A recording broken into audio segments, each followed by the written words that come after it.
These folks we're about to spend some time with not only sent us to hell, they're brewing up an apocalypse, and I cannot wait.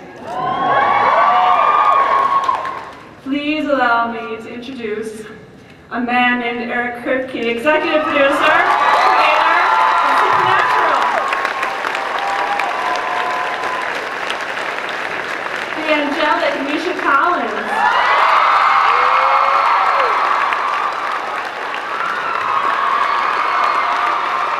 The fantastic Jim Beaver.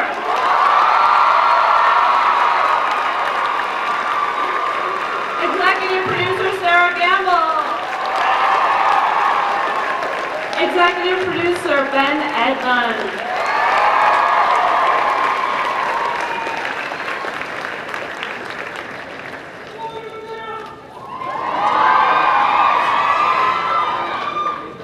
So I have some questions, like any good superfan. Hello, widgets.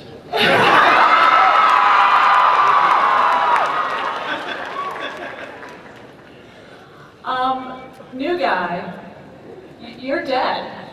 What's up with that? Are you looking at me? I'm looking at you. You're not dead, Misha, thank goodness. Castiel, can someone explain to me how Misha Collins is a series regular playing a character who is now, in fact, deceased? Yeah, Eric. All our series regulars have been deceased at one point. Yeah, we just brought him to Comic-Con as sort of like a consolation prize. No, he's gone. There'll be a new angel played by James Van Der Beek.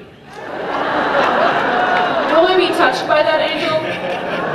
No, Castiel's coming back, don't worry. Thanks, Eric. Yeah, no, news to you. But let me... Not too much. No. New wardrobe though, kind of a biker thing. It's gonna be We actually spent like 5 minutes in the writer's room talking about like, do we change up his wardrobe? It doesn't look like a leather catsuit or something. And then we decided that any idea along those lines was stupid. And so now he's back in his trench coat. Well, the question becomes, in the Impala, is Castiel front seat, back seat? Where is he riding? Joe they've Pesci or built Danny Glover? Sorry. a special respirator so that I can just sit in the trunk where I belong. And so I breathe through a straw and I have a periscope. It's kind of cool. It's true.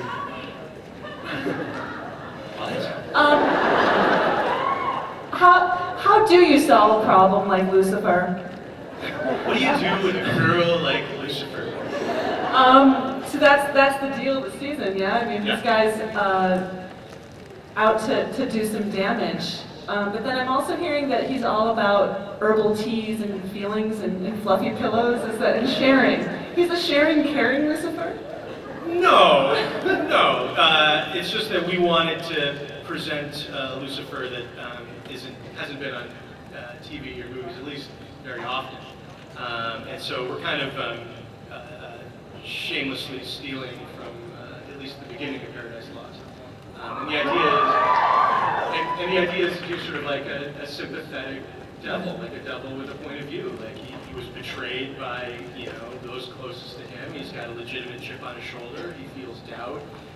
He's actually, yeah, it's a little personal. He's actually probably the most honest of all the characters. And every time we break a story that Lucifer's in, we say have him be the most likable character in the episode. And there's that little thing that he's trying to end the world. But otherwise, try to do a complicated Lucifer. Have the angels be dicks and have Lucifer be sort of sympathetic, and that's kind of right where Supernatural wants to live. Except for me. Except lovable Misha. Now, what I wonder is what Bobby thinks of all of this. Is he going to be opening a can of some whoop ass on the boys for unleashing this stuff? Well, Bobby don't let too much go by it. Go past it. Bobby's got an interesting scenario lined up for him, and golly, I wish I could tell you about it. But I can't because the real Lucifer is sitting 2 seats over. I thought he was God. Wait, I was misinformed. But now I'm hearing that maybe Castiel, Bobby have a scene or two at some point. Are they going to become buddies? Is there going to be an action comedy, perhaps, in this? It's more of a romantic line.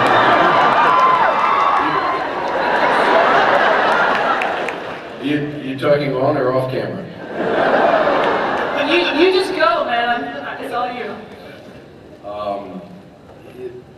It's an unrequited thing for Castiel. Constantly staring in his bedroom window, looking longingly. Are you telling me you're going to try Very to... unrequited. You're going to try to separate the love affair that is Dean and Castiel? Who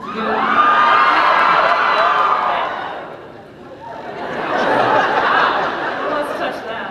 Okay. I don't what want you're to. talking about. I don't want to say that Dean's no competition, but So the boy, there's an apocalypse going on. This to me seems like a team-building enterprise.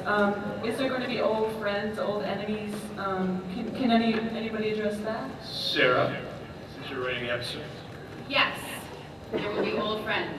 you can say. Yes, because the apocalypse is going on. Even, old hunters are coming out of retirement. Like Rufus, who, was over it and didn't want to hunt anymore, has to because the apocalypse is going down. And Ellen, who, as you know, wasn't even really a hunter, decided that she had to get into it to back up her daughter Jo. And you will be seeing all of them in short order in episode 2.